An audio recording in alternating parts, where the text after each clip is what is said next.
ठीक है बेटा, स्टार्ट करते हैं। लास्ट टाइम पे हम कहाँ पर थे बेटा? वहीं से स्टार्ट करते हैं। ये हमारा जो चैप्टर है आपका classification of elements and periodicity in properties. Mostly classification हमारा एलिमेंट्स का समाप्त हो चुका है। ठीक है, आज क्लासिफिकेशन ऑफ एलिमेंट्स का जो भी पॉइंट बचा होगा वो करेंगे। उसके बाद में जो इसका सेकंड भाग है, ठीक है, इस चैप्टर का, उसको करेंगे, पीरियोडिसिटी इन प्रॉपर्टीज को।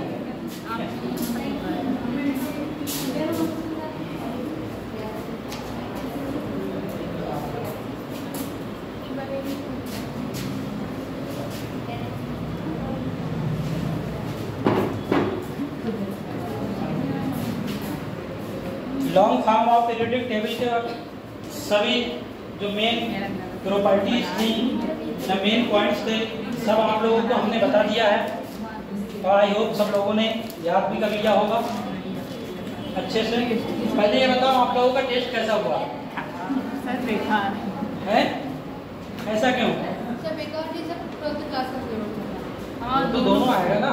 तो हमने 12th तो पढ़ाई का आया था, मतलब चैप्टर्स तो बेटा आपके दे दिए गए थे कि कौन कौन से चैप्टर? सॉल्यूशन बताया था हमको, नहीं, हां वो से बेटा चेंज हो गया।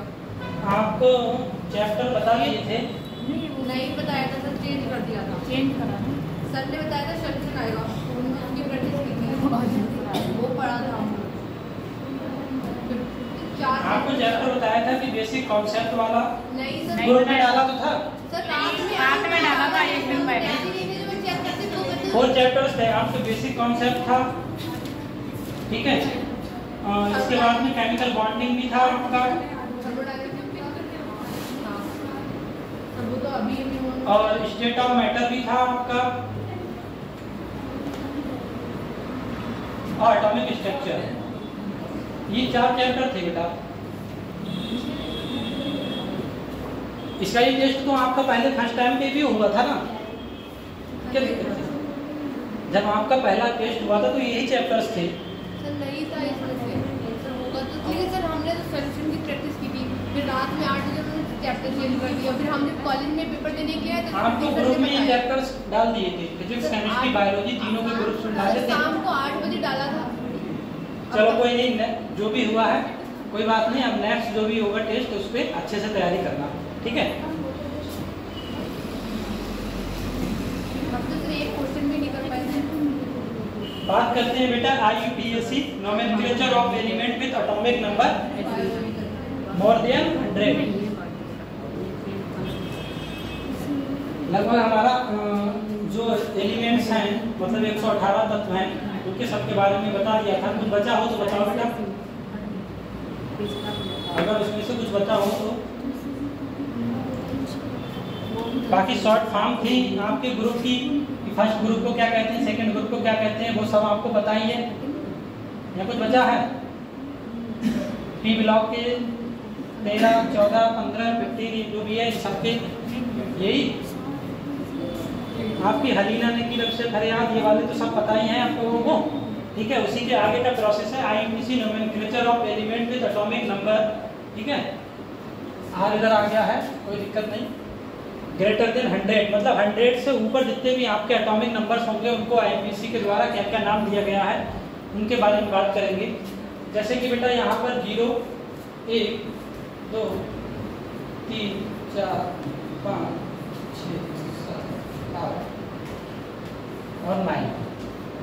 0 के लिए क्या कहते हैं, ये अगर 0 आएगा तो उसके लिए आईपीसी के अकॉर्डिंग नील कहा गया है, ठीक है। अन, बाई, ट्राई, 4 के लिए क्वाड, ये आपके डिजिट हैं, ठीक है। डिजिट के अकॉर्डिंग आपकी जो एप्लीकेशन दिया हुआ है और यहाँ पर आपका सिंबल आएगा।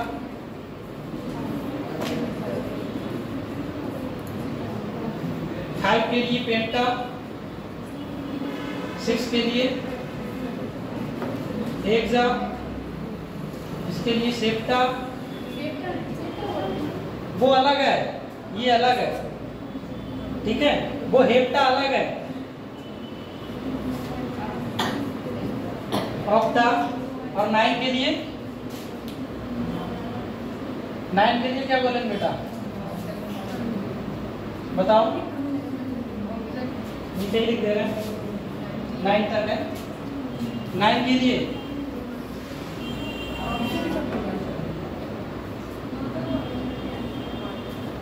लिए बताओ सिंबल्स। देखो बेटा, इसका एन स्मॉल एन रहेगा, इसका स्मॉल यू, इसका स्मॉल बी, इसका small T, small Q, small P, small H और स्मॉल एस, स्मॉल ओ, ठीक है। और 9 का जो आपका नियन होगा 9, इसका स्मॉल एन के साथ में कुछ और भी होगा, इसके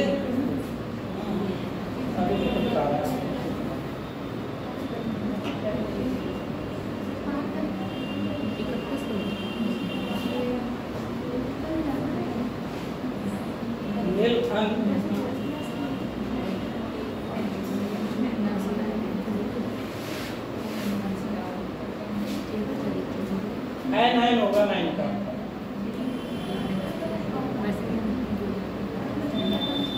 ठीक है। ये डिजिट है, हर डिजिट के अकॉर्डिंग, ठीक है। 100 का जैसे आएगा 100 का तो उसके अकॉर्डिंग रहेगा। ये डिजिट के अकॉर्डिंग आपको ये नाम याद होने चाहिए, इस नाम के बाद में ये सिंबल याद होने चाहिए, ठीक है। इसे नोट कर लो। फिर इसके आगे के जितने भी 118 तक 100 से बनते हैं उनको लिख पाएंगे।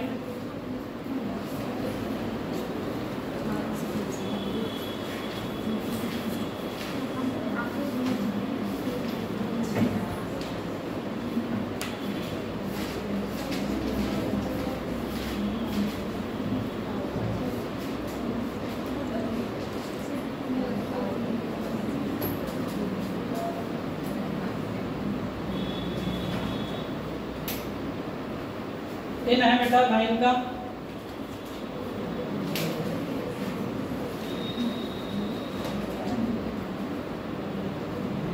ठीक है।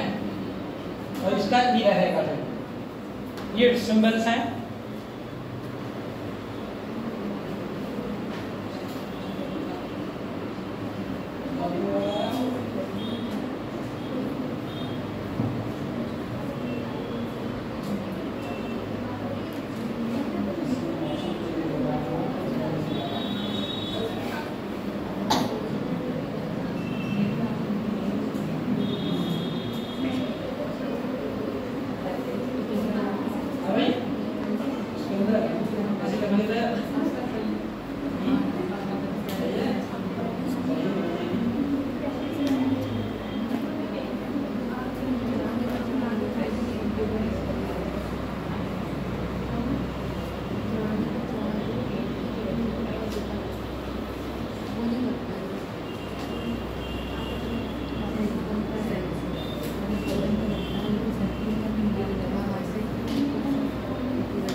एग्जाम में क्वेश्चन पूछ देता है कि एक नंबर दिया तो होगा आपका, कोई सा भी एटॉमिक नंबर दे दिया जाएगा आपका 105, 6, 10, 12, 18 और उसका आईपीसी नेम पूछ लिया जाएगा सीधा।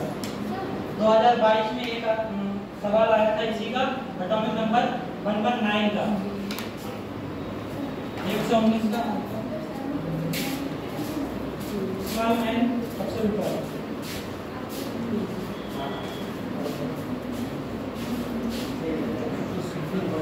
जैसे अब इसी के अकॉर्डिंग अगर नाम की बात करें बेटा 100 जिसका एटॉमिक नंबर है आपका, ठीक है 100 एटॉमिक नंबर है, तो यहाँ पर सबसे पहले नंबर भी क्या है 1 है, तो 1 के लिए क्या लिख देंगे हम NIL NIL, ठीक है। फिर 0 दो बार है, 0 के लिए अन और IU अरे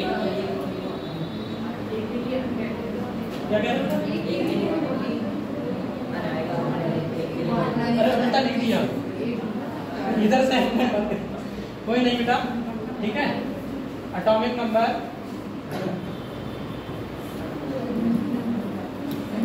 जैसे कि एटॉमिक नंबर 100 है, तो 100 का में 1 है तो 1 का आपका आएगा अन, ठीक है। फिर 0 दो बार है तो NIL NIL और IUM, लास्ट में आपको IUM लगा देना है। अगर जिसमें आपका I लगा हुआ है जैसे कि ट्राई, ठीक है, ट्राई आपका जैसे 103 है, ठीक है, तो 1 का आपका हो गया अन, 0 का हो गया आपका NIL और फिर आपका ट्राई लगा हुआ है I, तो इसमें केवल UM लगाएंगे, अन-निल ट्रायम, अन-निल मिलियम, इस तरीके से नाम आएगा। वैसे इसका नाम कर्नियम है, मतलब तो 100 से ऊपर आपके जो भी एटॉमिक नंबर वाले हैं एलिमेंट्स, इनको जो खोजे गए वैज्ञानिक हैं उनके नाम के अकॉर्डिंग रखा गया है, या प्लेसेस जिस स्थान पर खोजे गए हैं उनके अकॉर्डिंग खोजा गया है। ये हो गया सबका, इसे नोट करो। फिर इसके आगे के जितने हैं अगली वाली स्लाइड में करवाते हैं आपको।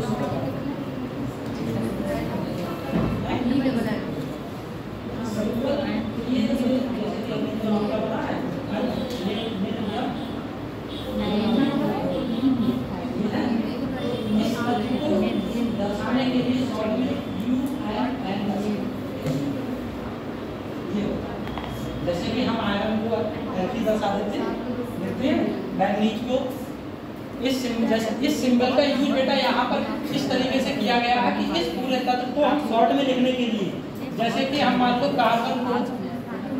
कार्बन को शॉर्ट में C लिखते हैं, हाइड्रोजन को H लिखते हैं। इसी प्रकार इनको शॉर्ट में लिखने के लिए पहले 1 का जो अन है तो U, दूसरे 0 का NIL है तो स्मॉल n, फिर दूसरा 0 है फिर NIL, तीसरा, इस तरीके से इस पूरे एलिमेंट्स का जो नाम है उसका शॉर्ट में एब्रिविएशन UNN होगा, ठीक है। इसी प्रकार सारे का हो जाएगा। हो गया नोट बेटा?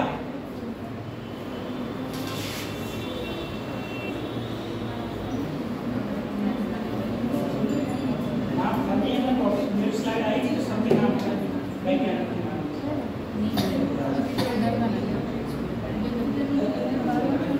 अरे यार बात काट देंगे, नहीं जाता है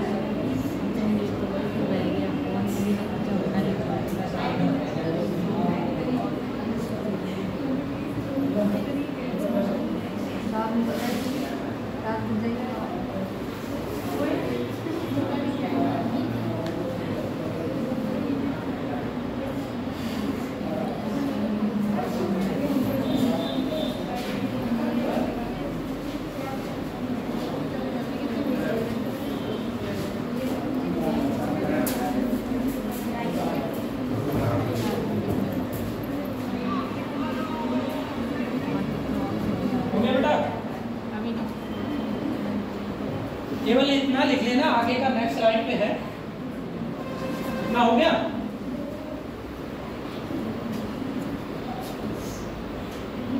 अब देखिए बेटा,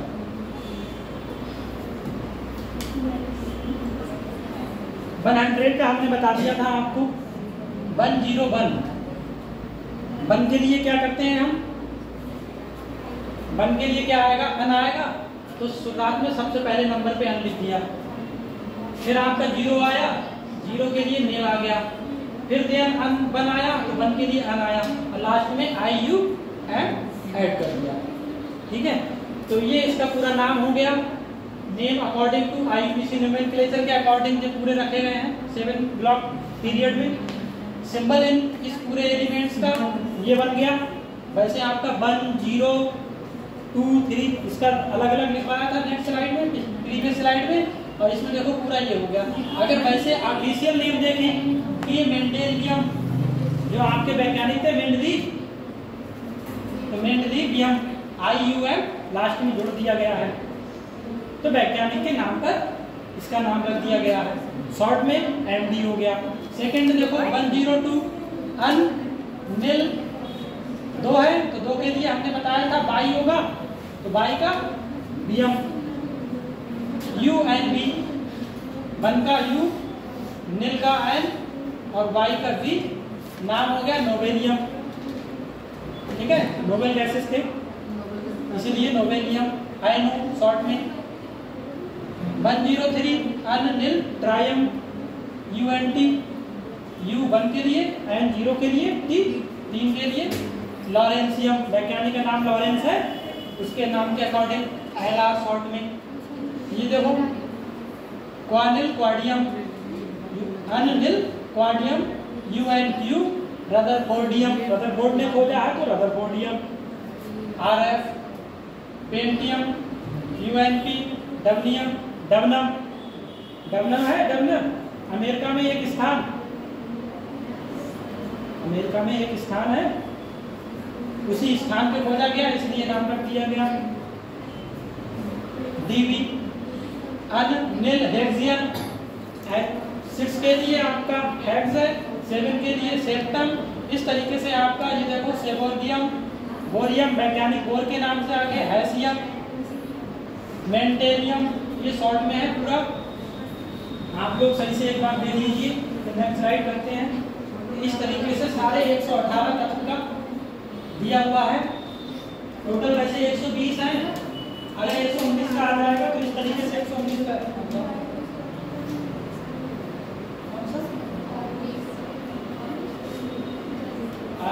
ऑफिशियल नेम देखो, ये तो IUPAC नोमेनक्लेचर का मतलब वर्गीकरण के आधार पर सभी तत्वों को करते हैं तो वो नाम दिया गया है।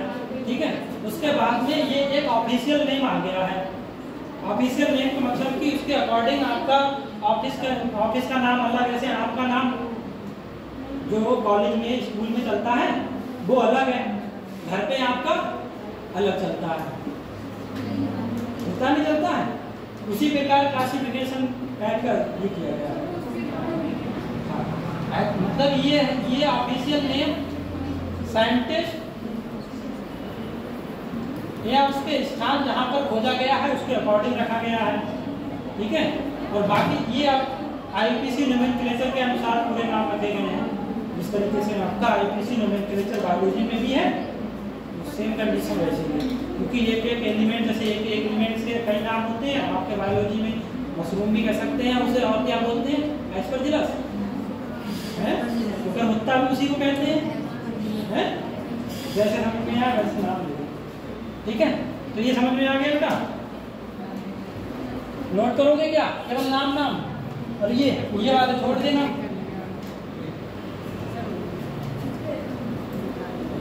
केवल 9 तक आप नोट करना, उसके बाद में आप इसी के अकॉर्डिंग बना लोगे। ठीक है, लास्ट ईयर आपका 2022 में क्वेश्चन आया था 119 का IUPAC के अकॉर्डिंग पूछने के लिए, 2022 में क्वेश्चन इसी का।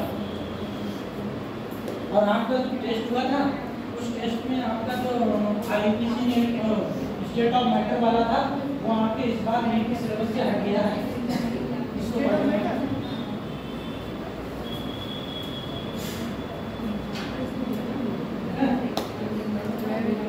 सिलेबस देखा होगा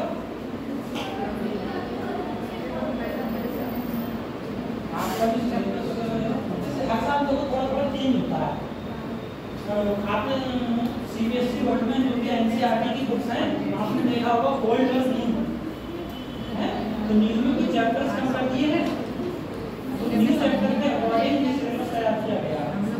और जो हमारा जैसे कि हम यहाँ कराते हैं तो लास्ट ईयर ही चेंज हो गया था, लेकिन ये में जैसे कि स्टेट ऑफ मैटर आया था, ये जैसे आप ये कोशिश कर रहे हो से ले सकते हैं से ये मतलब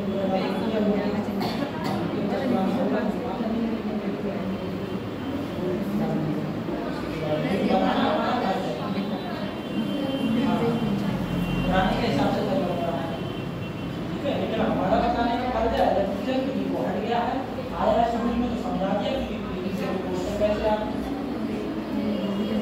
बायोलॉजी में भी है, फिजिक्स में भी है, तीनों में है।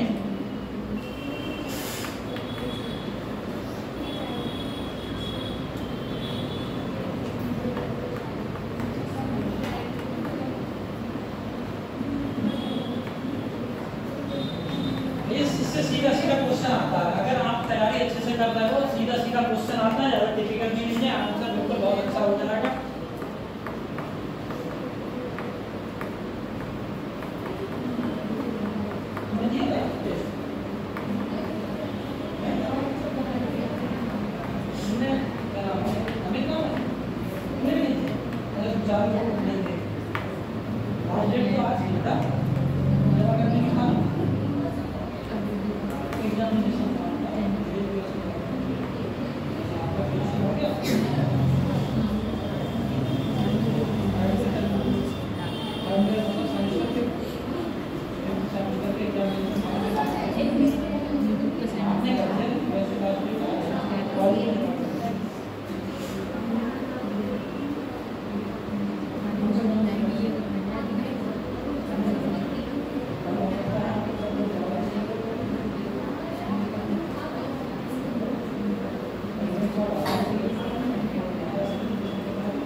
ओके बेटा,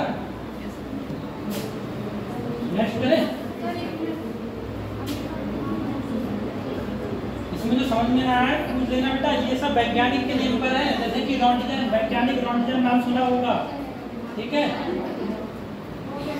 नियोनियम, क्लोरोबियम, मास्कोबियम, मास्कोट, मास्को सुना, मास्को अमेरिका में है, कहाँ है मास्को, एक स्थान है नहीं है फॉर्म का, तो उसी के अकॉर्डिंग मास्कोबियम,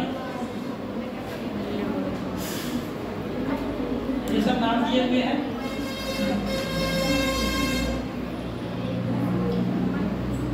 हो गया, ठीक है। नेक्स्ट करते हैं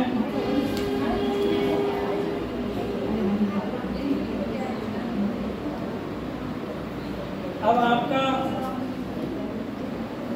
सेकंड पार्ट जो है इस चैप्टर का वो चालू होता है यहाँ से बेटा, पीरियोडिसिटी इन प्रॉपर्टीज, ठीक है।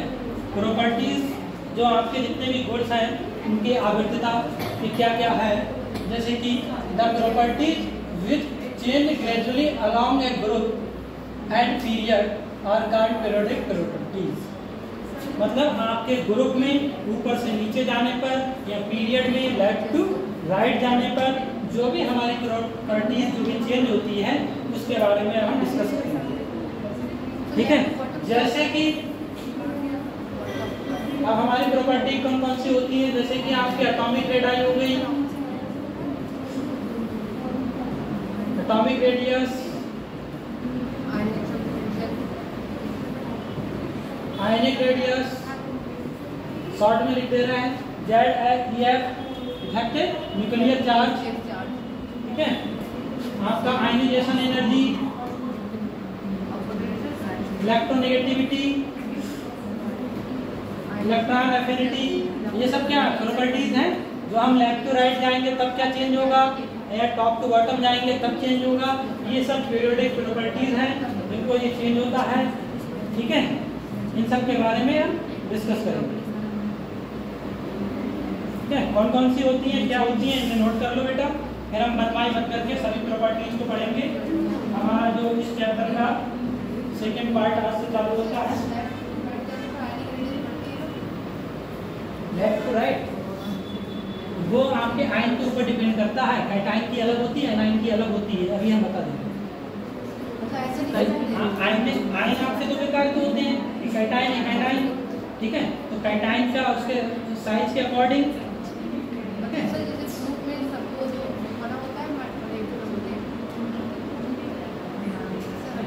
ग्रुप में आपका टॉप टू बॉटम होता है, ग्रुप में जाते हैं। न्यूक्लियस के करीब जो एटम होते हैं तो उसमें अट्रैक्शन एंड रिपल्सन लगता है, तो उसके अकॉर्डिंग भी चेंज होती है।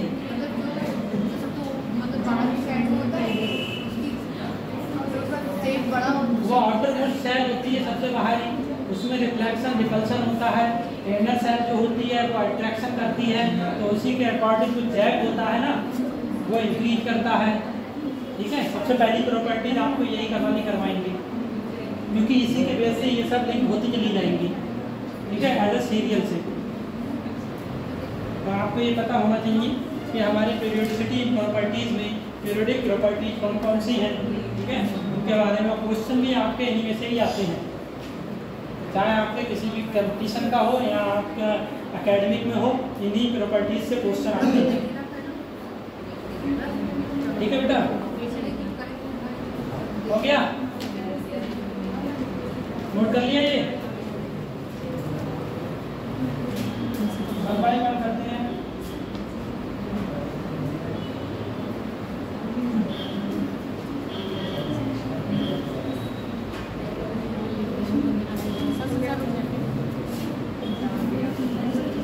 फर्स्ट आपकी प्रॉपर्टी बेटा आती है इफेक्टिव न्यूक्लियर चार्ज।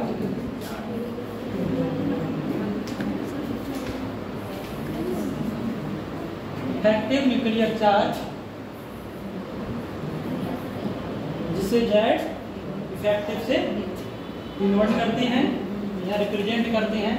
ये क्या है, देखो, the part of the nuclear charge which affect the outer most electron. जो आपके आउटर मोस्ट इलेक्ट्रॉन होता है उससे अफेक्टेड होता है जो चार्ज, वह हमारा है इफेक्टिव न्यूक्लियर चार्ज, ठीक है। आपका कोई भी न्यूक्लियस है और उस पर जो भी चार्ज है वो आउटर मोस्ट इलेक्ट्रॉन जो होता है उससे अफेक्ट हो रहा है, तो वही हमारा इफेक्टिव न्यूक्लियर चार्ज होता है। और ये चार्ज देखो, इसमें मोस्ट इंपोर्टेंट प्रॉपर्टी इसकी कि it is less than the actual charge. जो एक्चुअल चार्ज होता है ना उससे कम होता है इफेक्टिव न्यूक्लियर चार्ज। जो आपका जेड इफेक्टिव जो है इसकी वैल्यू जो है आपके एक्चुअल चार्ज होता है, जैसे सोडियम हो, मैग्नीशियम हो, हाइड्रोजन हो, किसी कैसा भी हो, उससे कम होता है, ठीक है। फिर देन इसके बाद में देखो बेटा आता है स्क्रीनिंग इफेक्ट, और इसी के लिए बोलते हैं शील्डिंग इफेक्ट। स्क्रीनिंग इफेक्ट या shielding effect, the decreases force of attraction between nucleus, जैसे कि मान लो ये हमारा न्यूक्लियस है and outer most electron, outer most electron है ये, ठीक है। ये हमारे आउटर मोस्ट सेल है, एक इलेक्ट्रॉन ये है और इसके इलेक्ट्रॉन ये है, ठीक है बेटा।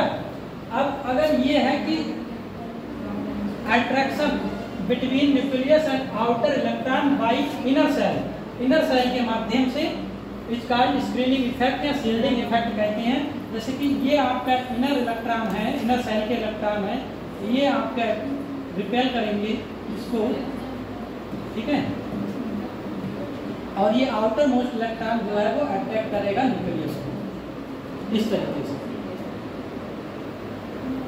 ठीक है। ये अट्रैक्शन फोर्स है, ये आपका अट्रैक्शन फोर्स है,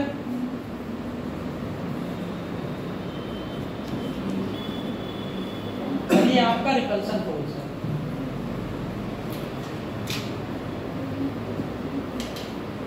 देखो बेटा, decreases force of attraction between nucleus outer electron, मतलब आउटर इलेक्ट्रॉन ये हो गया, इससे क्या अट्रैक्शन हो रहा है, और इनर सेल जो इलेक्ट्रॉन है उससे क्या हो रहा है, रिपल्सन हो रहा है।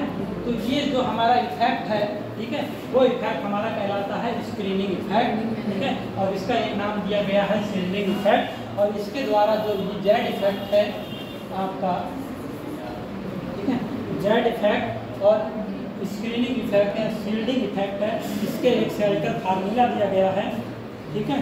स्लेटर में Z effect equal to Z minus sigma, ये फार्मूला है, जिसमें से सिग्मा क्या है, स्क्रीनिंग कांस्टेंट है,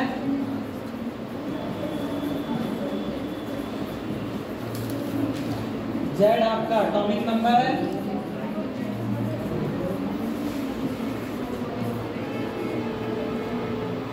ठीक है, जेड आपका एटॉमिक नंबर है, स्क्रीनिंग कांस्टेंट है, जेड इफेक्टिव जब निकालने की आएगा तो ये स्लेटर फार्मूला है।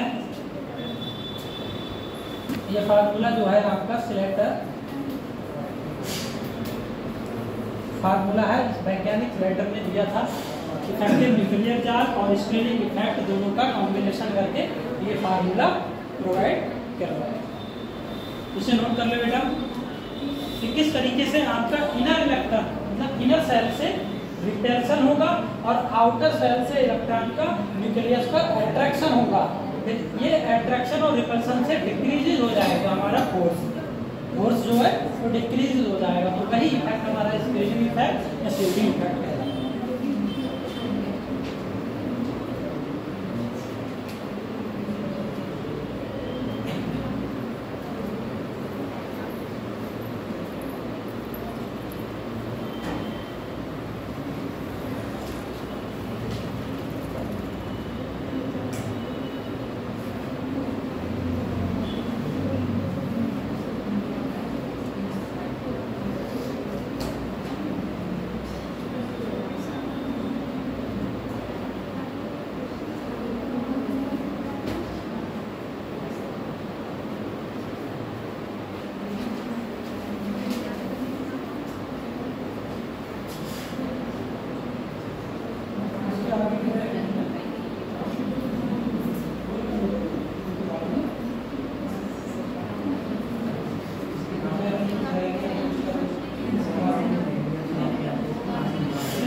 डी ब्लॉक के जो भी नेम थे, डी ब्लॉक वाले नेम, डी ब्लॉक में आपको हमने ये करवाया था स्कैंडियम से लेके 30 और जिंक तक शक्ति चक्र विलोकन वाला ये करवाया था। उसके बाद वाला नहीं करवाए थे ना, है आपके पास या नहीं? अगर है तो ठीक है, नहीं है तो वो हम करवा देते हैं शॉर्ट याद करने के लिए। ये हो गया सबका बेटा,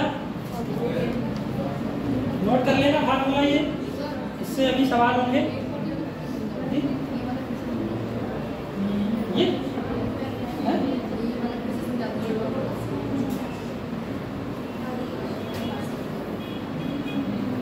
देखो सबसे पहले यहाँ पर देखो बोला था part of the nuclear charge, ठीक है, which affect the outermost electron.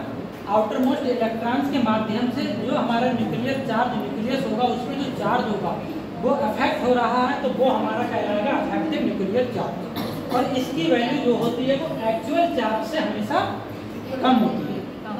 हाँ, ये पॉइंट है, यही पॉइंट जो मेन है, ठीक है, ये पॉइंट आपको ध्यान रखना। इसके बाद में कह रहा था डिक्रीजेस फोर्स ऑफ अट्रैक्शन, ठीक है, ये आपका न्यूक्लियस है, ठीक है, ये आपका आउटरमोस्ट सेल है, ऐसी बनती चलती चली जाएंगी, ठीक है। इस सेल में मान लो 2 इलेक्ट्रॉन है, इसमें भी 1 इलेक्ट्रॉन है और भी इलेक्ट्रॉन होंगे, ठीक है। इलेक्ट्रॉन अट्रैक्शन बिटवीन न्यूक्लियस और आउटर इलेक्ट्रॉन। आउटर इलेक्ट्रॉन ये है, ये यहाँ से यहाँ पर क्या हो रहा है, अट्रैक्शन हो रहा है, मतलब आउटर इलेक्ट्रॉन को न्यूक्लियस क्या हो रहा है, अट्रैक्ट कर रहा है। लेकिन अट्रैक्ट करने के साथ साथ जो हमारे इनर इलेक्ट्रॉन है, इनर सेल के इलेक्ट्रॉन जो हैं वो जो है कि रिपल्सन करेंगे दूसरे फोर्स में। जैसे कि आपने फिजिक्स में रिपल्सन मतलब वो पढ़ा होगा, परावर्तन अपवर्तन वाला है, तो वही कंडीशन है कि यानी कि जो अंदर वाली सेल्स हैं वो बाहर वाले इलेक्ट्रॉन्स को बाहर करेंगी,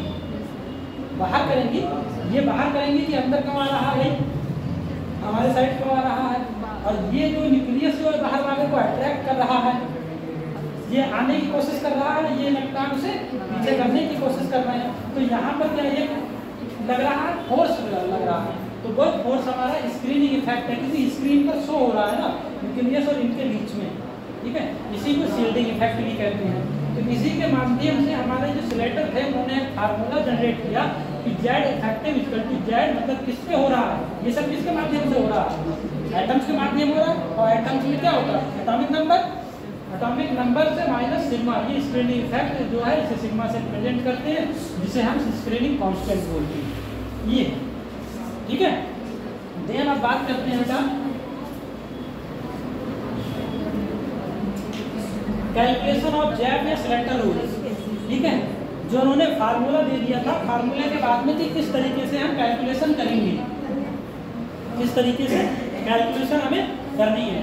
तो कैलकुलेशन के लिए देखो, if electron in postal in S या पी सबसेल में अगर इलेक्ट्रॉन दिए हुए हैं तब हमें क्या करना है, all electron present in shell, जितने भी इलेक्ट्रॉन्स हैं हमारे सेल्स में प्रेजेंट है, higher than electron in postal contribute 0 की, ठीक है। इसको अभी समझ में आ जाएगा कि कहने का मतलब ये है कि जितने भी आपके हायर इलेक्ट्रॉन्स हैं, जहाँ हम इलेक्ट्रॉनिक कॉन्फ़िगरेशन करते हैं, इलेक्ट्रॉन को रिप्रेजेंट करने के लिए करते हैं, ठीक है। तो जितने भी ज़्यादा वाले हैं उनके लिए कैलकुलेशन में हम 0 का यूज करते हैं। The all electron present 0 to, यहाँ पर सिलेक्टर का है सिग्मा रहेगा बेटा, यहाँ पर सिग्मा, ठीक है। All electrons present in same shell, मतलब ऊपर वाली सेल में जितने भी पूछ रहा है उस सेल में सेम सेल, मतलब क्वेश्चन जैसे कि यहाँ पर क्वेश्चन पूछा है find Z of last electron of chlorine.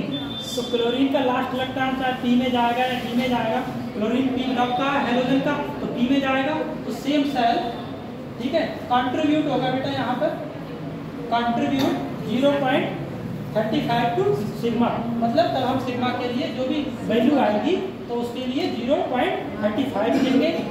Second रहेगा अगर n-1 सेल, n-1 का मतलब ये है कि उससे पहले वाली सेल जाएगी तो कंट्रीब्यूट 0.85 टू सिग्मा के लिए लेंगे। और डीपर सेल मतलब और पहले की सेल होगी आपकी, इसको ऐसे समझिए जैसे कि मान लो ये 1s², 2s², 2p6, 3s², ठीक है, और 3p6, 18 हो गया है। यहाँ मान लो यहाँ पर 4s और मान लो चाहे 1 कर लो, कोई बात नहीं, 19 हो गया, ठीक है। अगर लास्ट इलेक्ट्रॉन के लिए हमने मान लो यहाँ पर 3p में ये टोटल इलेक्ट्रॉन हो रहे हैं 10, 19, और यहाँ पर पूछ लिया मान लो 16 के लिए, तो 16वें इलेक्ट्रॉन का ZEF कैलकुलेट कीजिए। तो 16वां इलेक्ट्रॉन आपका किसमें आ रहा है, इसमें आ रहा है। तो ये हायर इलेक्ट्रॉन वाला ये वाली जो आपके पॉइंट्स है, ये हायर देन इलेक्ट्रॉन 0, तो इसके लिए जो भी कैलकुलेशन करोगे सिग्मा की ना, तो वो 0 से करोगे इसके अकॉर्डिंग। फर्स्ट वाली लाइन का मतलब ये है कि हमारा पूछा था कि इसका पूछा था, लेकिन इसके आगे के जितने भी इलेक्ट्रॉन हैं उसके लिए सिग्मा की वैल्यू के लिए हम 0 से मल्टीप्लाई करेंगे, ठीक। देन आता है कि the electron present in same shell, मतलब इस सेल की बात कर रहे हैं, सेम सेल क्वेश्चन में जो पूछा है उसमें जो सेल है तो उसके लिए 0.35, मतलब अब हम मल्टीप्लाई करेंगे 0.35 टू सिग्मा। कहने का मतलब कितने इलेक्ट्रॉन है, यानी कि 8 इलेक्ट्रॉन है, एक इलेक्ट्रॉन का जिसका पूछता है तो उस पर नहीं लगता है, तो टोटल इलेक्ट्रॉन 7, तो यहाँ पर 7 से मल्टीप्लाई हो जाएगी, ठीक।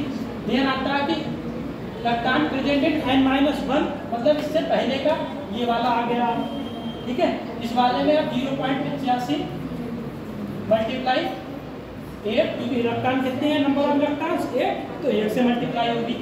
फिर आता है कि डीपर सेल, मतलब और अंदर की सेल, तो उसके लिए हम बात करते हैं n-2, ठीक है। जिसके लिए पूछेगा उसके लिए n करेंगे, इससे पहले के लिए n-1, फिर आएगा तो n-2, ठीक है। तो इसके लिए मल्टीप्लाई होगी 0.35 से, इसके लिए मल्टीप्लाई होगी 0.85 से, इसके लिए मल्टीप्लाई होगी 1 से, ठीक है, 1 टू सिग्मा। एग्जाम्पल ये है कि find Z of last electron of chlorine, ठीक है। तो क्लोरीन का हमारा हम इस साइड से कर रहे हैं बेटा, समझ में आ जाएगा आपको अभी। क्लोरीन में 17 इलेक्ट्रॉन होते हैं बेटा। इसका इलेक्ट्रॉनिक कॉन्फ़िगरेशन करेंगे तो 1s2 2s2 2p6 3s2 और 3p5 ये आएगा। ठीक है, यही तो आएगा। एक ये हो गया, एक ये हो गया और एक ये हो गया। ठीक है, कोई कंफ्यूजन इसमें बताओ? कश्मीर बाद में कहोगी। 17 क्लोरीन है, इसका इलेक्ट्रॉनिक बिटनेस ये हो गया कॉन्फ़िगरेशन। अब इस इलेक्ट्रॉनिक कॉन्फ़िगरेशन में पूछ रहा है 17 का पूछ रहा है। तो ये 3 सबसेल बन गई, एक 1 की 2 की और 3 की। तो ये हमारा जैसे 1 ये सेकेंड और ये थर्ड, ये इसे को हमने बोला था कि n मान लेंगे, इसको क्या करेंगे n-1, तो ये हमारा n-2। ठीक है, हमें कोई वैल्यू तो नहीं दी गई है, केवल Z पूछ रहा है लास्ट इलेक्ट्रॉन का। और हमारा फार्मूला Z का क्या होता है, Z Z सिग्मा होता है। और हमें सिग्मा ज्ञात करना है, तो सिग्मा ज्ञात करने के लिए ये फार्मूला होता है। सिग्मा ज्ञात करने के लिए ये फार्मूला होता है। ये सिग्मा की वैल्यू इस तरीके से दी हुई है, ये होती है। ठीक है, तो अब देखो यहाँ पर n हमारा क्या है, 7 इलेक्ट्रॉन है इसमें 8 इलेक्ट्रॉन है, इसमें 2 इलेक्ट्रॉन है। लेकिन हमें एक इलेक्ट्रॉन जिसका पूछा है, इसी में से तो पूछा है लास्ट इलेक्ट्रॉन, तो उस इलेक्ट्रॉन को छोड़ देते हैं। ठीक है, तो टोटल कितने बचे यहाँ पर 6 बचे। 6 की मल्टीप्लाई किससे करेंगे 0.35, यहाँ पर प्लस लग जाएगा, प्लस n-1 के लिए हम क्या लेंगे, ये तो हमारा ये हो गया 0.85, तो 0 और हमारा total electron 8 multiply 0.85 plus n-2 के लिए 1 और टोटल इलेक्ट्रॉन 2। अब इसको हम सॉल्व करते हैं,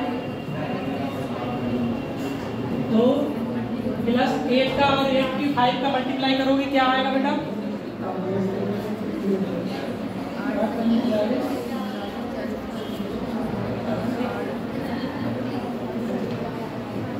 6.80 आएगा।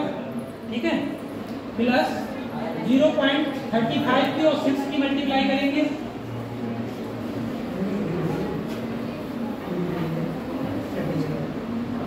हमारा formula n-2 plus n-1 plus n है। ठीक है, डी पर सेल जो है उसमें 2 इलेक्ट्रॉन है, 2 मल्टीप्लाई 1 ये वाला लिया, प्लस n-1 में 0.85 और इलेक्ट्रॉन कितनी 8 इलेक्ट्रॉन 0.85 प्लस n जिसमें पूछा है उसमें 7 इलेक्ट्रॉन है, मल्टीप्लाई होगी 0.35 से, 0.35 से। तो इसका 2 प्लस इसका आएगा 6.80 प्लस इसका मल्टीप्लाई करेंगे तो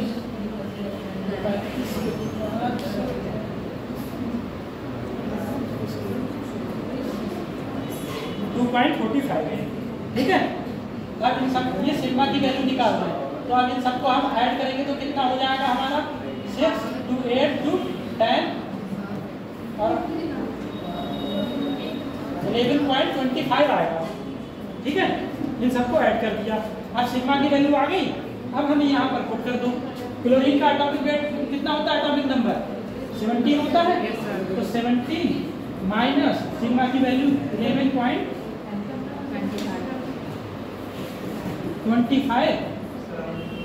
माइनस करेंगे तो कितना आएगा 75 5.75।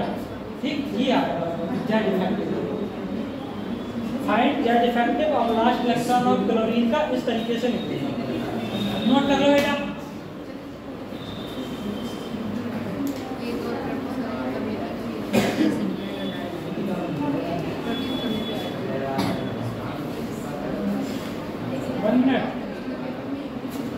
यहाँ पर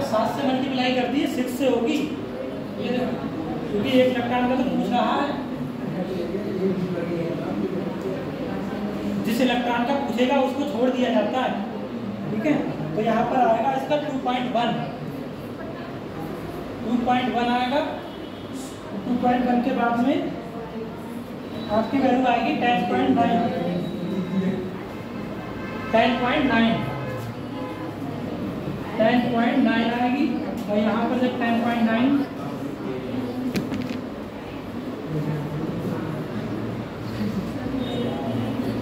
तब आपका आएगा 6.1, ठीक है। ये नोट करो। अभी इसी को फिर से समझा देते हैं आपको, एक बार में समझ में नहीं आएगा।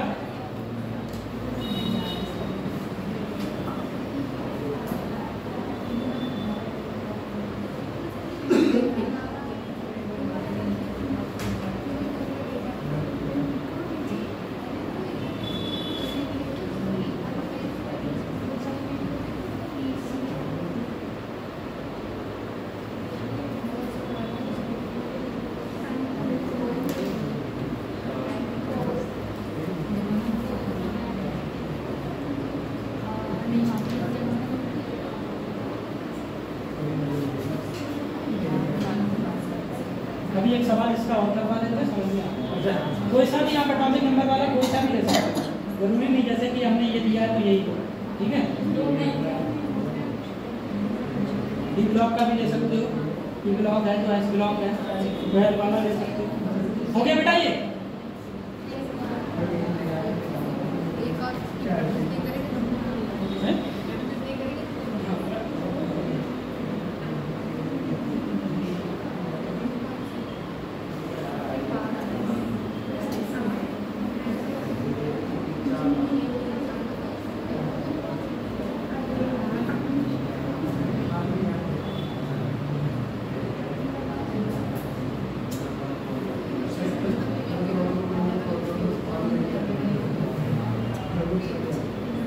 हो गया?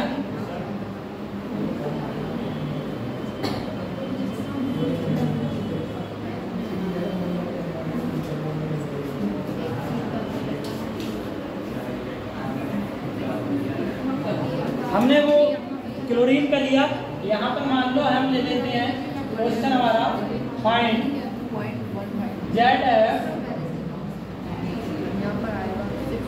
और लास्ट इलेक्ट्रॉन ऑफ मैग्नीशियम ले लो। मैग्नीशियम आपका फर्स्ट ब्लॉक का है, ठीक है। हमें पता है कि ZF का फार्मूला क्या है बेटा, एटॉमिक नंबर माइनस सिग्मा, ये हमारा फार्मूला है। और सिग्मा निकालने के लिए हमें क्या करना पड़ेगा, सबसे पहले मैग्नीशियम का इलेक्ट्रॉनिक कॉन्फ़िगरेशन याद करना पड़ेगा कि लास्ट इलेक्ट्रॉन किस में जा रहा है। तो सबसे पहले यहाँ पर लिखेंगे 12 मैग्नीशियम। इलेक्ट्रॉनिक विन्यास बेटा जब बनाएंगे तो 1s2 2s2 2p6 3s2 ये आया, ठीक है। अब यहाँ पर सिग्मा की वैल्यू निकालेंगे, ठीक है। सिग्मा की वैल्यू निकालने के लिए हम इधर से चलते हैं, जिसमें हमारा इलेक्ट्रॉन की पूछा है उस साइड से चलते हैं, ठीक है। हम इधर से स्टार्टिंग नहीं करेंगे, इधर से बहुत सारी आ जाएंगी फिर, ठीक है। जिस इलेक्ट्रॉन का पूछेगा उस इलेक्ट्रॉन का n मानेंगे। 12 इलेक्ट्रॉन का पूछा तो इस इलेक्ट्रॉन का ये n मान लिया, ठीक है। टोटल इलेक्ट्रॉन 2 हैं, लेकिन एक का पूछ लिया है तो कितना इलेक्ट्रॉन बचा, मल्टीप्लाई किससे हो गई 0.35 से, यही तो है। प्लस n-1 प्लस n-2 ये रहता है फार्मूला। और इतने आगे चलते चले जाएंगे, ठीक है। इसलिए इतने में हो जाता है। प्लस n-1 यहाँ पर टोटल इलेक्ट्रॉन देखो कितने हैं बेटा, 6 2 8 है। तो यानी कि n-1 के लिए हम 0.85 मल्टीप्लाई 8 प्लस n-2 के लिए हम लेते हैं 1 और टोटल इलेक्ट्रॉन कितने हैं 2। ये सिग्मा इस तरीके से करते हैं। सिग्मा इक्वल टू 2 की 1 से मल्टीप्लाई 1 हो जाएगा, प्लस 8 की 0.85 की मल्टीप्लाई होगी, अभी कैलकुलेट किया था 6.80 आएगा प्लस 0.35 से मल्टीप्लाई करेंगे तो 0.35 भी आएगा। ठीक है, अब इसको ऐड करोगे आप 2 प्लस, ठीक है, ये हो जाएगा आपका 7.15 बाई 6.80 को 0.35 को ऐड करोगे। ठीक है, अब इन दोनों को ऐड करोगे क्या हो रहा है 9.15। ये सिग्मा की वैल्यू निकल आई। और हमारा एटॉमिक नंबर क्या होता है मैग्नीशियम का? एटॉमिक नंबर ऑफ मैग्नीशियम 12 होता है। तो 12 माइनस सिग्मा की वैल्यू 9.15, तो जेड इफेक्टिव कितना आ गया हमारा 2.85। ठीक है, इस तरीके से आपका कैलकुलेट हो जाएगा। एक एग्जाम्पल बेटा इसका और बताते हैं कि बीच के इलेक्ट्रॉन का अगर आता है, जैसे कि मान लो इसी का कैल्शियम है आपका 20 कैल्शियम है, इसमें से जेड इफेक्टिव का कोई से भी बीच का आप पूछ लो, कोई से भी बीच का आप निकाल सकते हो, इसमें कोई बड़ी बात नहीं है। ठीक है, किसी के भी बीच का आप निकाल सकते हो, 9 का 10 का, जैसे कि जेड इफेक्टिव ऑफ 9 इलेक्ट्रॉन है। ठीक है, इसका इलेक्ट्रॉनिक विन्यास तो बहुत बड़ा बनेगा। एक 20 कैल्शियम का इलेक्ट्रॉनिक कॉन्फ़िगरेशन अगर आप निकालोगे बनाओगे तो 1s 2s 2p6 3s 3p6 कितना हो गए 4s, यही तो आएगा। अभी तक हमने क्या करा था बेटा कि लास्ट इलेक्ट्रॉन का पूछा था। अब अगर हमारा जेड है बीच के इलेक्ट्रॉन का पूछ लेगा तब कैसे कैलकुलेट करोगे? यही तो बात है। तो हमें सिर्फ इतना ही करना है कि जिस इलेक्ट्रॉन का पूछे, यहाँ पर 9 इलेक्ट्रॉन का पूछा तो 9 हमारा इसमें आ रहा है, तो जिस इलेक्ट्रॉन का पूछेगा हमें उसी को n मानना है। ठीक है, जिस इलेक्ट्रॉन का पूछे उसी को n मानना है। वही हमने आपको उस रूल्स में लिखवाया। तो रूल्स लिखे नहीं लिखे? ठीक है, अभी लिख लेना। ठीक, इसके बाद में जो इसके अंदर वाली जो सेल आएगी उसको हमेशा n-1 मानेंगे। जब और अंदर की बात अगर आती है तो उसको n-2 मानेंगे, जैसे कि n-2 इधर माना है। लेकिन हमारा यहीं तक हो गया है। लास्ट के जो भी हैं इसके लिए हमने क्या बताया था कि सिग्मा की वैल्यू 0 रहेगी। ये क्या है, सिग्मा से मल्टीप्लाई 0 से करोगे, इसकी 0 से करोगे, सिग्मा की मल्टीप्लाई तो 0 ही तो रहेगा, तो इसको लिखने की जरूरत नहीं है। अब यहाँ पर देखो टोटल इलेक्ट्रॉन कितने हैं, 8 है, लेकिन पूछा हमें किसका है 9 इलेक्ट्रॉन का। एक इलेक्ट्रॉन छोड़ दिया जाएगा, 7 बचेंगे, और यहाँ पर 2। तो भाई किस तरीके से आपका सिग्मा की वैल्यू निकाल लेनी है। सिग्मा की वैल्यू किस तरीके से निकालोगे, n-1 है यानी कि 2 मल्टीप्लाई 0.85 रहेगा प्लस और 0.35 मल्टीप्लाई 7 से 2 8 यानी कि 9 6 रहेगा, 6 to 8 इलेक्ट्रॉन। ठीक है,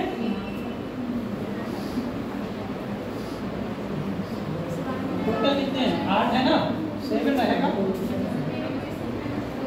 7 एक इलेक्ट्रॉन का तो पूछ ही दिया है, टोटल इलेक्ट्रॉन हमारे 8 है, एक निकाल दिया जिसका पूछा, 7 बचे, तो 7 की मल्टीप्लाई कर दी, सिग्मा की वैल्यू बेटा आ जाएगी। जो भी सिग्मा की वैल्यू आए उसमें इस फार्मूले को लिख देना जरा आपको।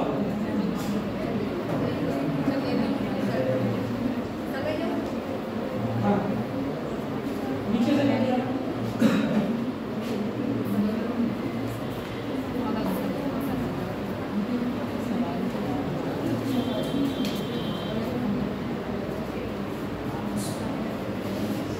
नोट कर लो बेटा, रूल्स लिख लिए थे नहीं लिखे थे आप लोगों ने इसके, हैं लिख लिए थे ना, क्योंकि ये बिना रूल्स के आपसे नहीं हो पाएगा। और रूल्स में साफ साफ लिखा है ना कि 0.35 की मल्टीप्लाई किससे करेंगे, फिर 0.85 की मल्टीप्लाई किससे करेंगे।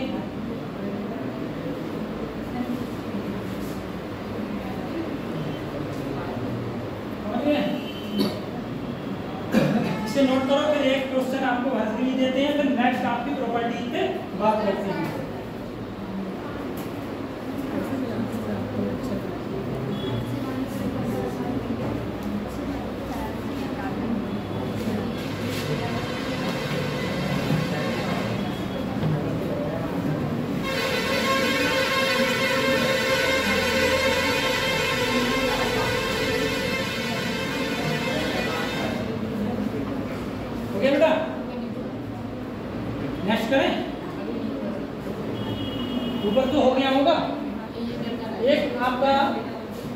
क्वेश्चन है find ZF of 23rd electron of iron, ये निकाल के लेके आना है। ठीक है, मतलब आयरन 26 होता है टोटल, लेकिन आपको निकालना है 23rd वाले। बाद के जो भी हो उसे 0 से छोड़ देना। ठीक है, साइन अटेंडेंस तुमने हो गए, पीछे नहीं दिए हमारे।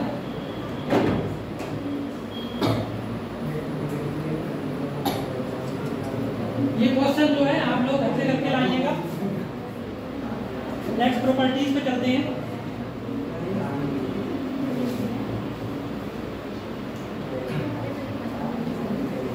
क्या है बेटा इसका आंसर?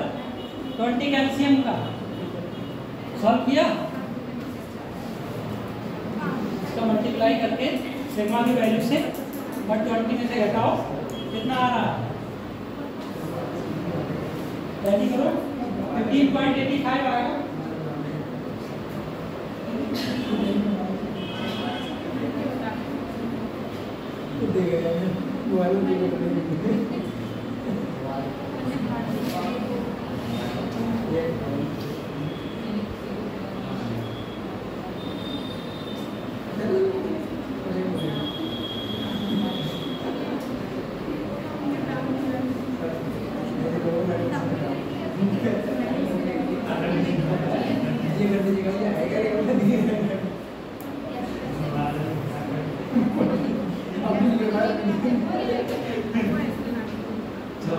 मल्टीप्लाई 0.85 से करो, जितना है उसे नोट करो।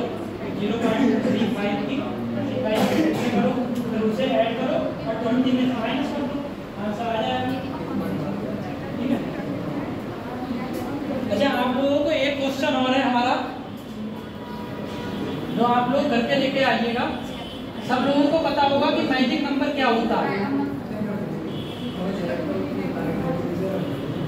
मैजिक नंबर आप सबको पता होगा ना, कौन सा होता है? 2, 8, 8, 18, 18, 32 और 32। ये क्यों होता है आपको सिर्फ ये बताओ। ये मैजिक नंबर 2, 8, 8, 18, 18, 32, 32 ये क्यों होता है? किस बेस पे यही नंबर लिया गया है?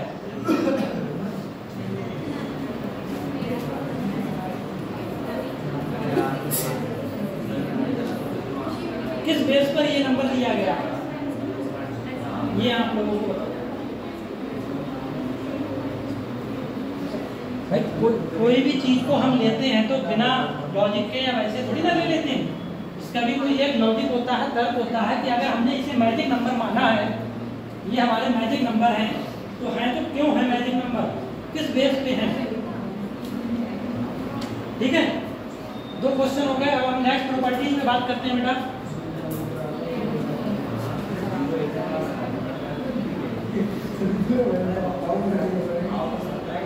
नेक्स्ट प्रॉपर्टीज आपकी आएगी atomic radius,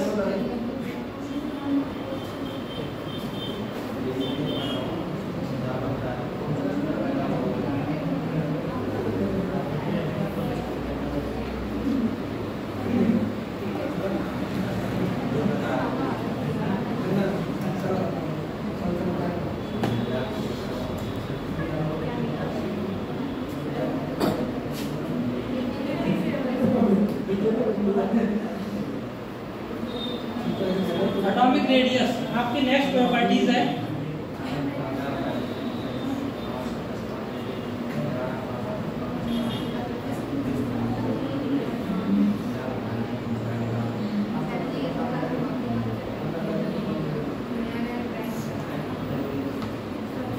the size of atom, इसका एक लाइन की पॉइंट है, परिभाषा समझ लो चाहे तो समझ लो। The size of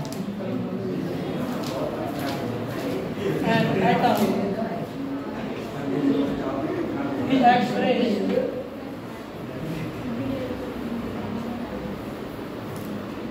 in terms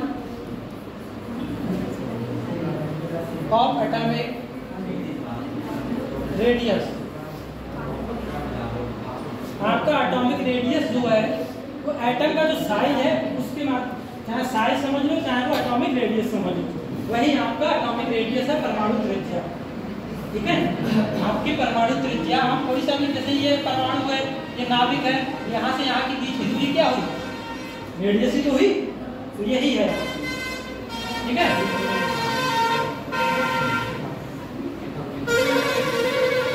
ये आपके 2 टाइप की होती है, 3 टाइप्स की होती है। पहला आपका कोवैलेंट रेडियस होता है, सहसंयोजक त्रिज्या। दूसरी मेटेलिक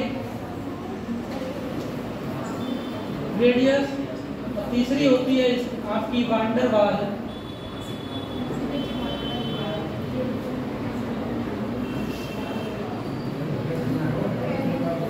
रेडियस। ठीक है, आपके एटॉमिक रेडियस को एलिमेंट्स में, एटम्स में 3 टाइप से पढ़ते हैं। पहला आपका कोवैलेंट रेडियस, दूसरा मेटेलिक रेडियस, तीसरा वान डेर वाल्स रेडियस। ये 3 प्रकार की एटॉमिक रेडियस होती हैं। ठीक है बेटा, जिसमें आपका पहले वाले पॉइंट की बात करते हैं,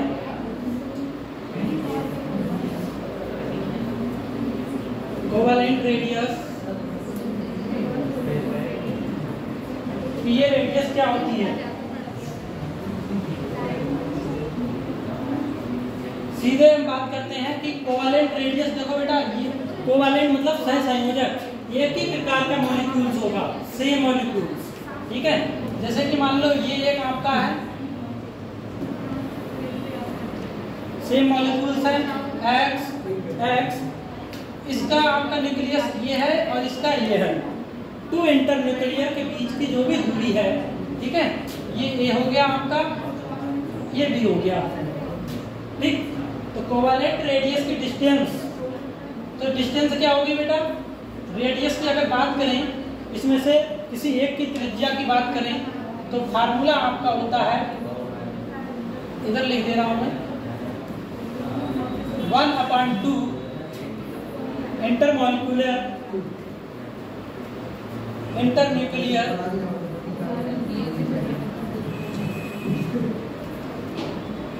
internuclear distance between 2 bonded atom, 2 bonded atom. इसको इस तरीके से समझो कि D आपकी Rx, किसी एक X, मतलब ये दो है, जैसे कि मान लो चाहे ये हाइड्रोजन मॉलिक्यूल समझ लो, चाहे ये क्लोरीन मॉलिक्यूल समझ लो। ठीक है, हमने X से डिनोट कर दिया है। ठीक है, कोवैलेंट रेडियस सहसंयोजक त्रिज्या में, ठीक है, intermolecular distance of 2 bonded atom, ठीक, उसका हाफ जो होता है वह हमारी कोवैलेंट रेडियस होती है। तो यहाँ पर covalent radius Rx equal to distance हमारी किसके बीच की, A से B के बीच की अपॉन 2। ये आपका फार्मूला होता है कोवैलेंट रेडियस के निकालने का। 2 आपके एटम्स हैं, एक एटम्स A है, एक एटम्स B है। एटम्स A के जो न्यूक्लियस है, एटम्स B का न्यूक्लियस है, इसके बीच की जो दूरी है ये, ठीक है, तो ये इसकी त्रिज्या हो गई ये की, और ये B की त्रिज्या हो गई। तो ये आपके फार्मूला एटॉमिक रेडियस का ये निकल गया। वैसे अगर आपको इसी को लिखने की बात करें तो internuclear distance between 2 bonded atom A और B के बीच की डिस्टेंस अपॉन 1 अप टू ये, ठीक है। तो the size of an atom is expressed in term of atomic radius. Atomic radius हमारी 3 प्रकार की होती है, कोवैलेंट रेडियस, मेटेलिक रेडियस और वान डेर वाल्स रेडियस। इसमें पहली बात करते हैं कोवैलेंट रेडियस का। इस तरीके से सेम एटम्स के बीच में होगा कोवैलेंट, डिफरेंस के बीच में नहीं होगा। और इसका ये मेन पॉइंट बेटा ये है, नोट करके लिख लेना, यूज्ड फॉर नॉन मेटल। ये नॉन मेटल के बीच में होगा, मेटल्स नॉन मेटल्स होते हैं, तो नॉन मेटल्स एलिमेंट्स जितने भी होंगे उनके लिए कोवैलेंट रेडियस ही यूज होगी। नोट करके ये लिख लेना, यूज फॉर नॉन मेटल। बाकी ये फार्मूला लिखो, नोट कर लो बेटा।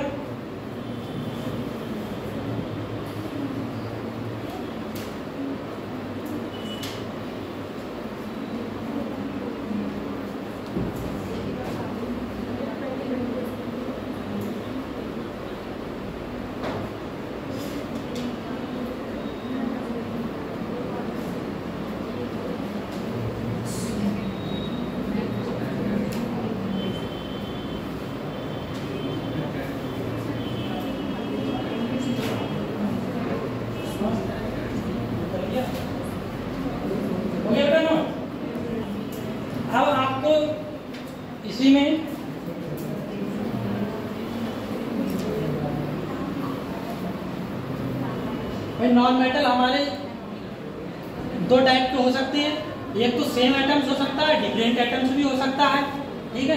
तो यहाँ पर पहले बात करते हैं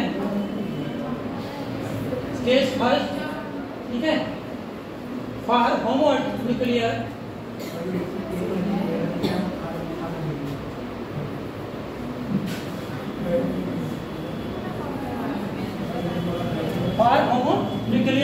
एटम्स कि सेम हो सकते हैं। तो सेम के बीच में क्या रहेगा हमारा बेटा, होमो एटॉमिक समझ लो, चाहे होमो न्यूक्लियर।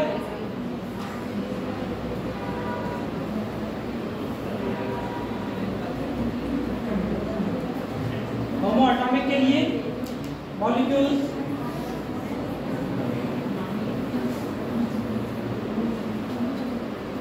सेम यही रहेगा।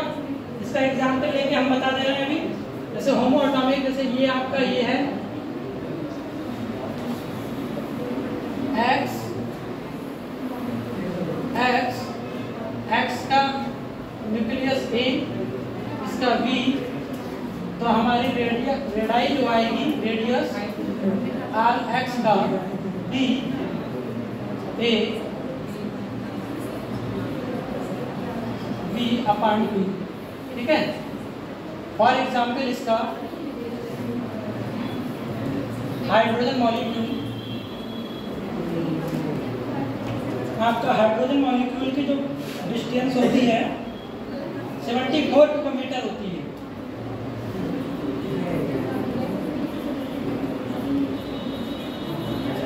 हाइड्रोजन मॉलिक्यूल इस तरीके से निकाल लो, फाइंड, क्वेश्चन बना दे रहे हैं बेटा हम, फाइंड एटॉमिक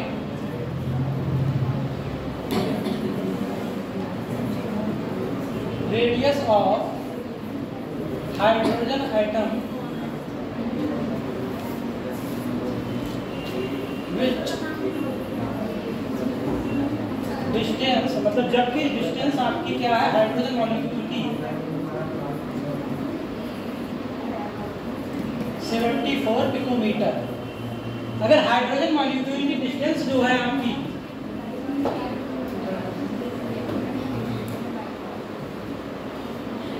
74 पिकोमीटर है, तो हाइड्रोजन एटम की रेडियस कितनी होगी? तो यही तो होगा हमारा रेडियस हाइड्रोजन एटम का D distance hydrogen molecule upon 2, यही तो होगा। हाइड्रोजन इस फार्मूला यही तो है, डिस्टेंस ए बी का मतलब हाइड्रोजन मॉलिक्यूल, और हाइड्रोजन मॉलिक्यूल का मतलब क्या होता है कि एक हाइड्रोजन एटम ये हो गया, दूसरा हाइड्रोजन एटम ये हो गया, यही तो है होमो एटॉमिक। अब होमो एटॉमिक है, इसकी डिस्टेंस हमारी 74 है, तो एक की निकालनी है, तो फार्मूला आपका ये है। तो 74 अपॉन 2 करोगे तो बेटा कितना आएगा? 37 यानी कि 37 पिकोमीटर ये आ जाएगा। इस तरीके से आपकी निकल जाएगी होमो एटॉमिक की। ये आपको दी होगी डिस्टेंस किसी भी मॉलिक्यूल्स की क्वेश्चन में दी हुई होगी, ठीक है। अगर किसी एटम की निकालने के लिए कहेगा तो एक वैल्यू जो है दी हुई होगी, दूसरी वैल्यू कैलकुलेट करने को पूछाएगा, ठीक है बेटा। ये आपका हो गया होमो एटॉमिक का।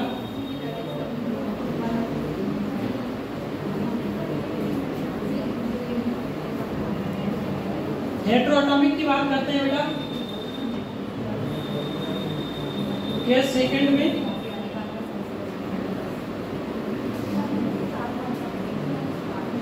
हेटेरो एटॉमिक मॉलिक्यूल, इसी प्रकार क्लोरीन की भी आप निकाल सकते हो। क्लोरीन की 298 होती है पिकोमीटर में क्लोरीन मॉलिक्यूल की, तो क्लोरीन एटम की आप निकाल लोगे, 2 से डिवाइड कर दोगे, ठीक है। हेटेरो एटॉमिक मॉलिक्यूल्स की एटम्स का इसका मतलब ये होता है, पहले आप समझिए, ये आपका एक एटम्स है जिसे हमने X मान लिया, ठीक, और ये आपका एटम्स है जिसे हमने Y मान लिया। इसे X मान लिया, इसे Y मान लिया, दोनों चेंज हो गए, हेटेरो एटॉमिक हो गया। इसकी डिस्टेंस ये है, इसकी ये है B और A। तो इसके लिए क्या करेंगे, अगर हम पूरी डिस्टेंस होती है तो इनकी ऐड हो जाती है दोनों, क्योंकि इसकी अलग होगी और इसकी अलग होगी, तो दोनों की डिस्टेंस जो होती है आपकी डिस्टेंस ए और बी के करेंगे तो त्रिज्या मतलब आपकी radius x plus radius y दोनों की इंक्लूड हो जाएगी। ठीक है, जैसे कि आपका फॉर एग्जाम्पल की बात कर लो तो मेथेन मॉलिक्यूल में कार्बन और हाइड्रोजन, ठीक है, मेथेन मॉलिक्यूल है ये, मेथेन में कार्बन और हाइड्रोजन होते हैं। ठीक है, कार्बन और हाइड्रोजन की बॉन्ड लेंथ जो है, ठीक है, 1.07 एंगस्ट्रॉम है। कार्बन मेथेन मॉलिक्यूल्स में कार्बन और हाइड्रोजन की बॉन्ड लेंथ जो है 1.07 एंगस्ट्रॉम है, और कार्बन की हमें मालूम है कि 0.77 एंगस्ट्रॉम क्या होती है, रेडियस होती है, एटॉमिक रेडियस। ठीक है, एटॉमिक रेडियस ऑफ कार्बन की होती है हमारी 0.07, तो हाइड्रोजन की क्या होगी एटॉमिक रेडियस? फार्मूला आपका ये है। टोटल डिस्टेंस क्या है हमारी मेथेन कार्बन हाइड्रोजन की 1.07, और Rx की जगह पे यहाँ पर Rc हमने लिख लिया। Rc का मतलब कार्बन प्लस Ry का मतलब यहाँ पर हाइड्रोजन। इसे बेटा रद्द करना है। 1.07 इक्वल टू Rc की 0.77 प्लस R और H की गैप करवा रहा है, तो RH इक्वल टू 1.07 माइनस 0.77, तो आपकी RH की वैल्यू आ जाएगी -1। ये हेटेरोटॉमिक का फार्मूला होता है रेडियस में।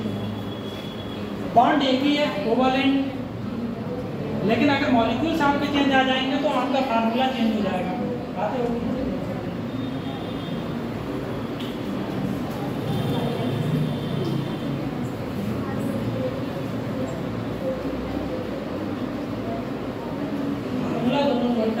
एग्जाम्पल आप साइड से लिख लो।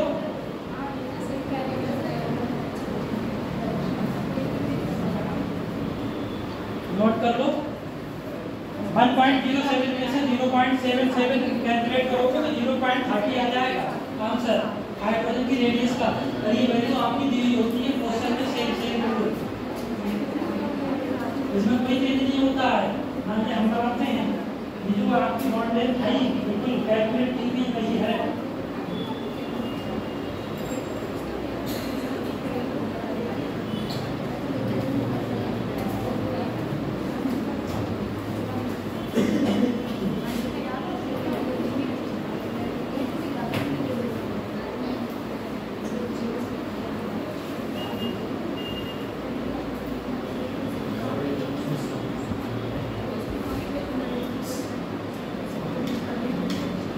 हो गया नोट बेटा?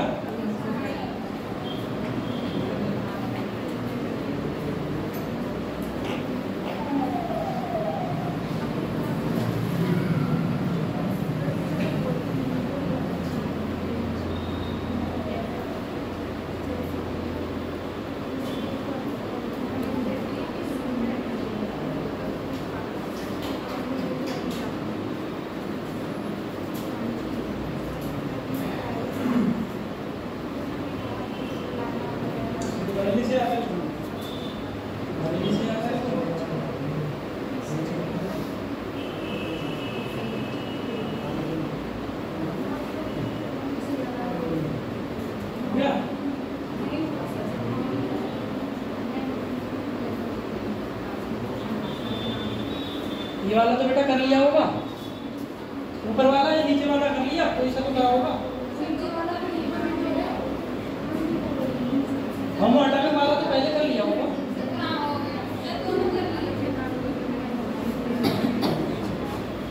और ये वाली जो आपकी प्रॉपर्टीज है इसे आप क्रिएट करते हैं, फिर कल का जो होगा नेक्स्ट प्रॉपर्टीज से स्टार्ट करते हैं।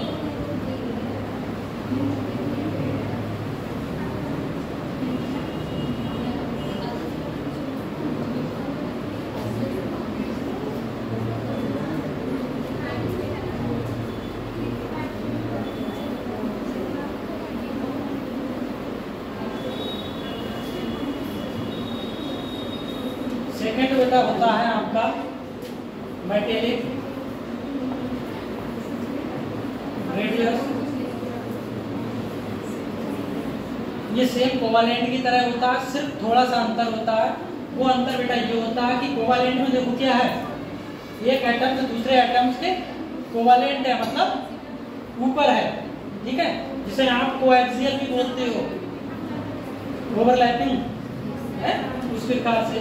लेकिन यहाँ पर क्या होता है कि एक एटम जो होगा वो पड़ोस में होगा, बिल्कुल पड़ोस में।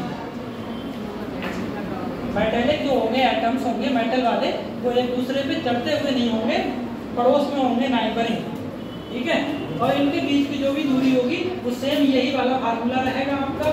ये आपका x है, ये x है, b, तो आप अगर r x ज्ञात करोगे तो b AB/2। मेटेलिक में बस यही रहेगा, मेटेलिक का यही रहेगा फार्मूला बेटा, जो आपका कोवेलेंट का होमो एटॉमिक का था।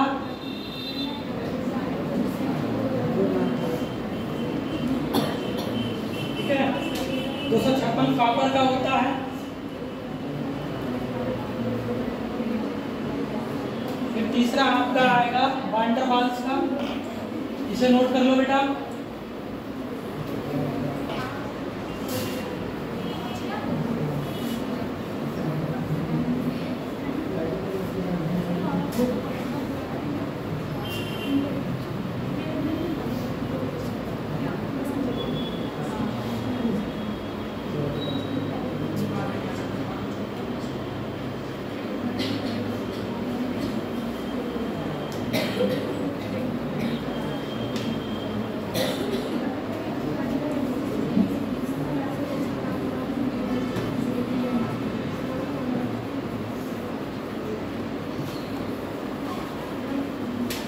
वान डर वाल्स रेडियस, ये आपकी तीसरी रेडियस है। इसमें क्या होता है कि आपके जो भी एटम्स होंगे वो बहुत दूर दूर होंगे। ये कोवालेंट बना रहे हैं, ठीक है, ये आपका x है, ये x है, ये कोवालेंट बनके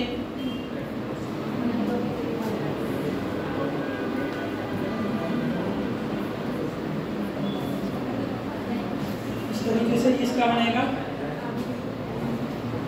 तो सेम इसका भी अब आपका फार्मूला यही रहेगा कि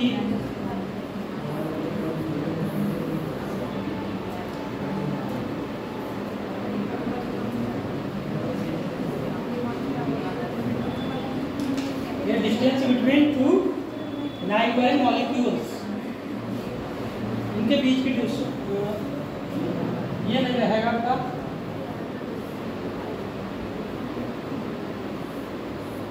यहाँ से ये वाला रहेगा, तभी ये फार्मूला ठीक है। ए से बी तक, इसमें बहुत दूर से वान डर वाल्स सबसे वीक फोर्स होता है। जितने भी आपके फोर्सेस होते हैं केमिकल बॉन्डिंग में आपको पढ़ाया था,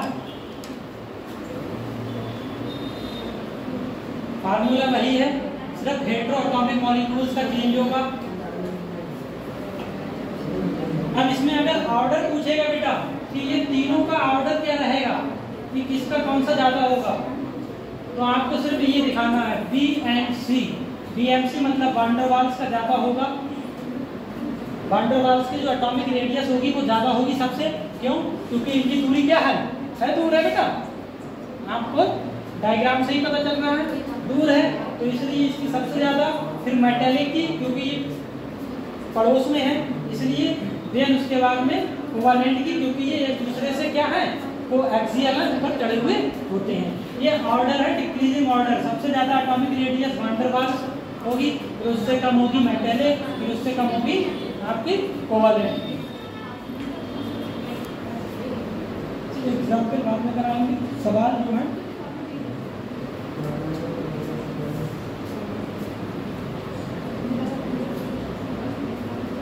इसे नोट करो, फिर इसके ट्रेंड्स देख लेते हैं।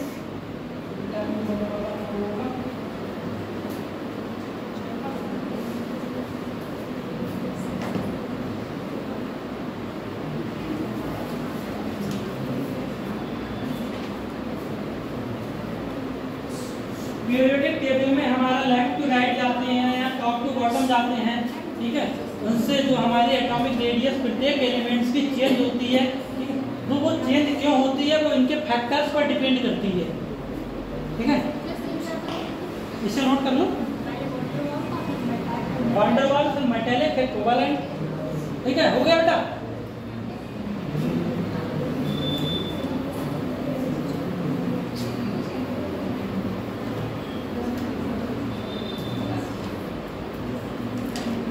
इसमें देखो इसके आपके फैक्टर्स आएंगे।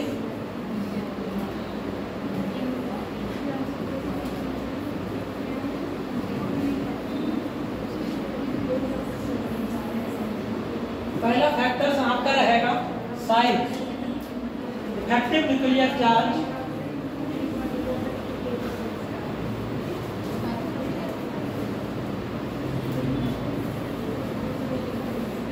जिससे जेड इफेक्ट से आप दर्शाते हैं। एटॉमिक रेडियस उस एलिमेंट्स की सबसे ज्यादा होगी जिसके लिए इफेक्टिव न्यूक्लियर चार्ज की वैल्यू कम होगी।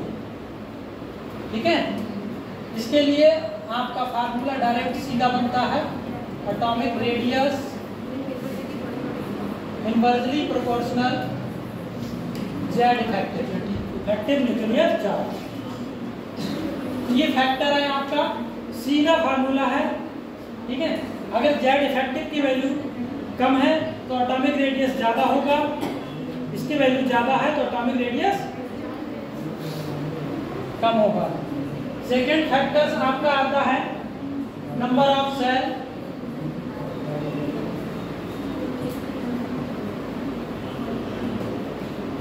Number of shell, number of shell मतलब कोष, जो क्वांटम मैग्नेट मुख्य प्रिंसिपल क्वांटम नंबर होते हैं वही तो होते हैं number of cell.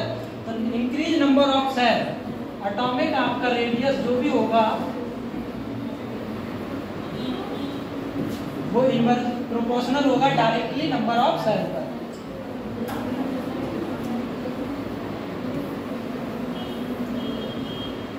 Left to right जाएंगे या टॉप टू बॉटम जाएंगे, नंबर ऑफ सेल की वैल्यू इंक्रीज होगी तो एटॉमिक रेडियस इंक्रीज होगा, डिक्रीज होगी तो डिक्रीज होगा।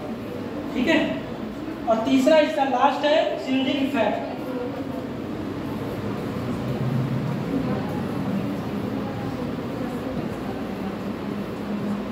शील्डिंग इफेक्ट जो एटॉमिक रेडियस के प्रोपोर्शनल होता है।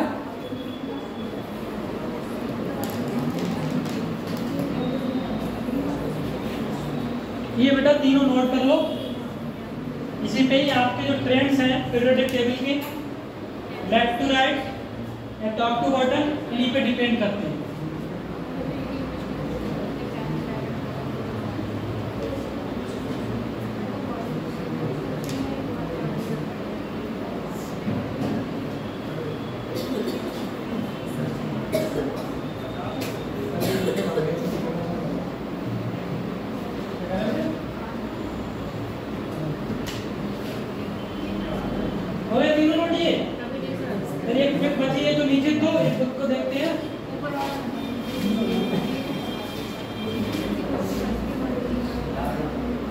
सीधा है, इफेक्टिव न्यूक्लियर चार्ज अगर आपका ज्यादा है तो एटॉमिक रेडियस कम होगा, इफेक्टिव न्यूक्लियर चार्ज कम है तो एटॉमिक रेडियस ज्यादा होगा।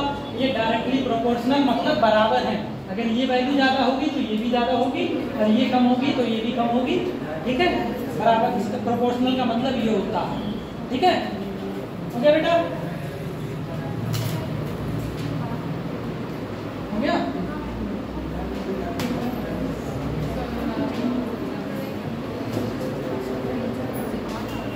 देखिए बेटा, ये एटॉमिक पीरियड आइटम्स हैं। पीरियड सेकंड दिया है, lithium, beryllium, boron, carbon, nitrogen, oxygen and fluorine. मतलब हम कहाँ जा रहे हैं, लेफ्ट टू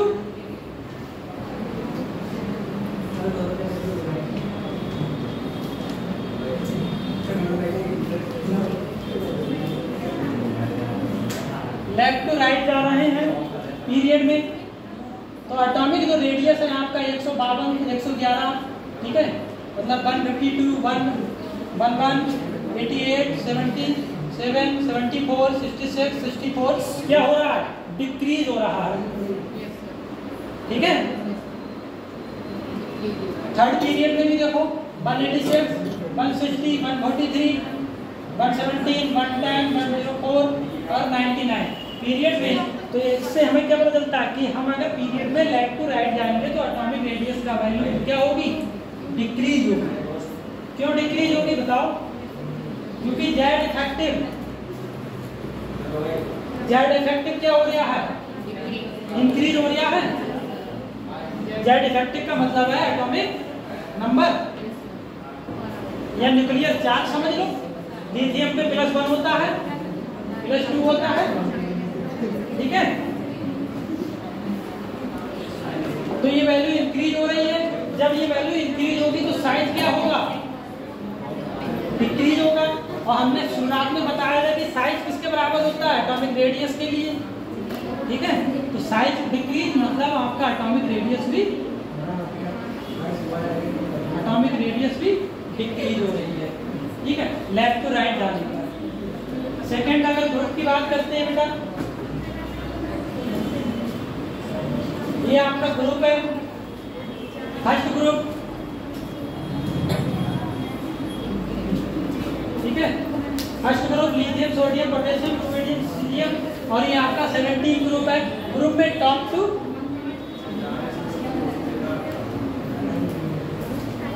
टू बॉटम लगा रहे हैं हम। तब देखो एटॉमिक रेडियस की वैल्यू क्या हो रही है, इंक्रीज हो रही है, ठीक है। क्यों इंक्रीज हो रही है बताओ? क्योंकि ऑर्बिट नंबर जो है हमारे वो इंक्रीज हो रहे हैं। नंबर ऑफ सेल जो आपको बताया था, नंबर ऑफ सेल जो है वो इंक्रीज हो रही है। तो नंबर ऑफ सेल इंक्रीज हो रही है, तो इस वजह से क्या है, हमारा एटॉमिक रेडियस भी इंक्रीज हो रहा है। सेकंड वाला पॉइंट इसमें लग रहा है, जो फैक्टर्स का सेकंड पॉइंट है इसमें लग रहा है, ठीक है। फैक्टर्स के बेस पे ही हमारे ये डिपेंड करती हैं कि पीरियड में लेफ्ट टू राइट जाएंगे तब क्या होगा और टॉप टू बॉटम जाएंगे तब क्या होगा, ठीक है बेटा। इसमें देखो नोबेल गैसेस है वो आपका एक्सेप्शन है, क्योंकि उसमें स्टेबल रेडियस होती है, स्टेबल होते हैं कॉन्फ़िगरेशन, वो आपको कल करवा देंगे।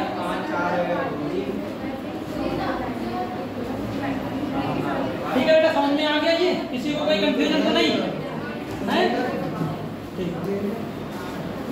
Thank you. नोट करना हो किसी को तो नोट कर लो।